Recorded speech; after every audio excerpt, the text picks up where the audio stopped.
Hey guys, I want to talk today about living in the moment, in this present moment. You see, I think a lot of the time we live in the future that hasn't come yet, or we live in the past, which has already been. The trouble with that is the past is gone, it doesn't exist anymore, and the future hasn't come, and as far as we know, it may never come. This might be the last moment that we have. It's probably not going to be, but in any case, this is the only moment that we can experience anything. We can't experience the past. We can't experience the future.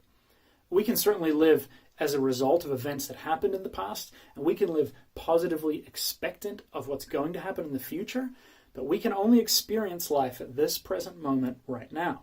I can only experience God right now. I can only experience life with my children and my spouse right now. So what is the most important piece of this present moment? If this is the only moment I have, this tiny sliver in time, what is the most fundamental reality about this moment? And I would argue, and many theologians have argued before me, that the most powerful reality, the most important facet of this present moment is that you are floating in an endless ocean of God's perfect love for you.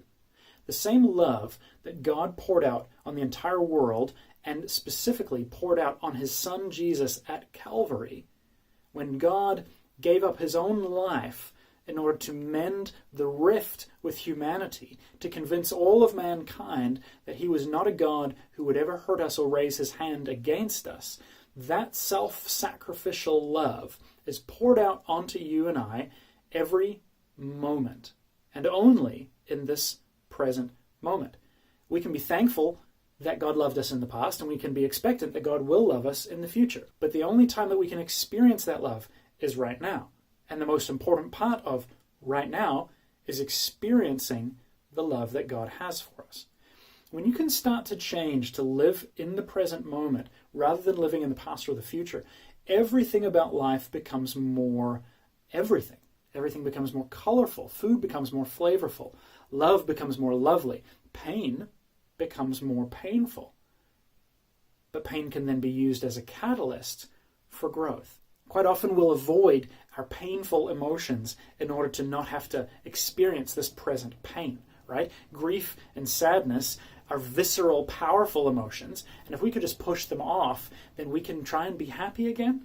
The problem is that when we restrict our emotions and try to cut off the sadness and try to cut off the anger maybe, what we end up with is a limited view of all emotions, and we're stuck in the middle. The same thing happens when we try to just live for the day when our children are a little bit older so that life will be easier, or that day when our spouse will have matured and will stop annoying us in that awful way. When you live with those kind of future obsessions, I'm going to say, and you're not living in the present moment, then your ability to love your spouse into that place of maturity is gone. And your ability to build relationship with your children in this present moment is gone. If in this moment you are so obsessed about the day that your child will be this age and something fun will happen, then you're missing out on your child right now.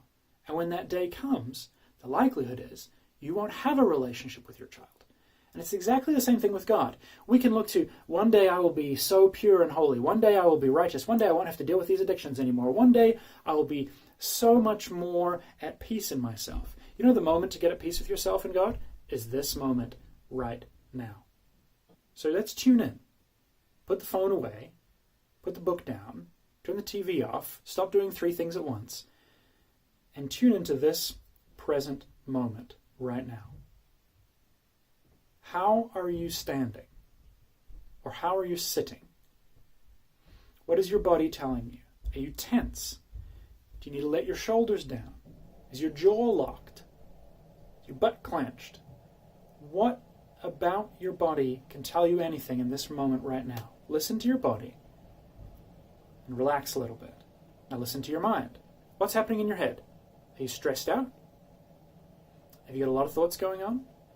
Try and bring some peace to that in your mind right now. Push out the past. Stop thinking about the future. This moment is the only moment that you have. Now let's start to think about God.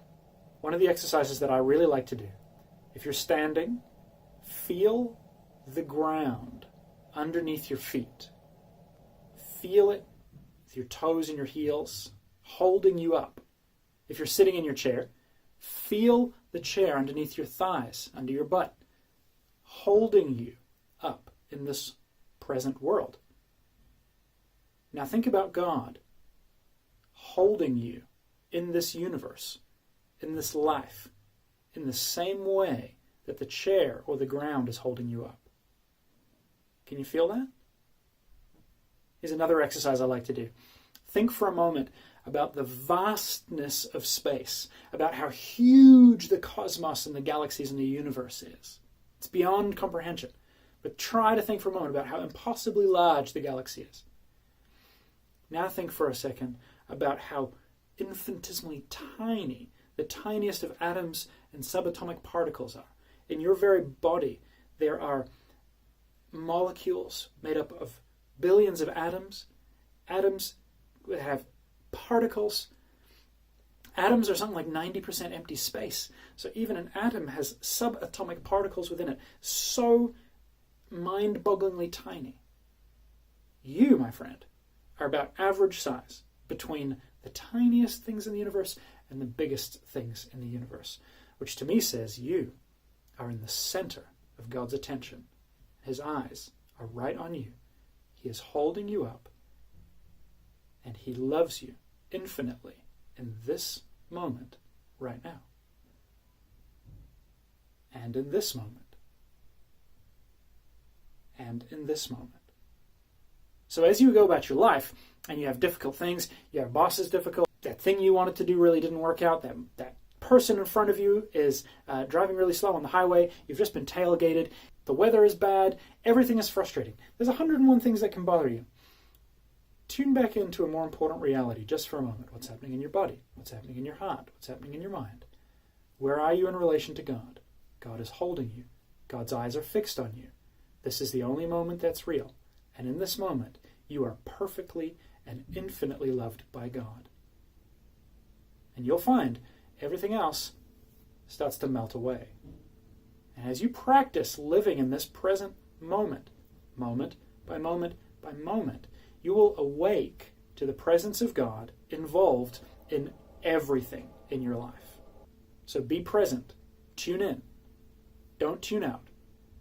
And remember, this moment is the only moment that's real. There's 2 or 3 incredible books that I learned a lot of this stuff from. I'm going to put them in the description of this video. Make sure to check those books out. Learning to live in this present moment is one of the most important things you can do in your life.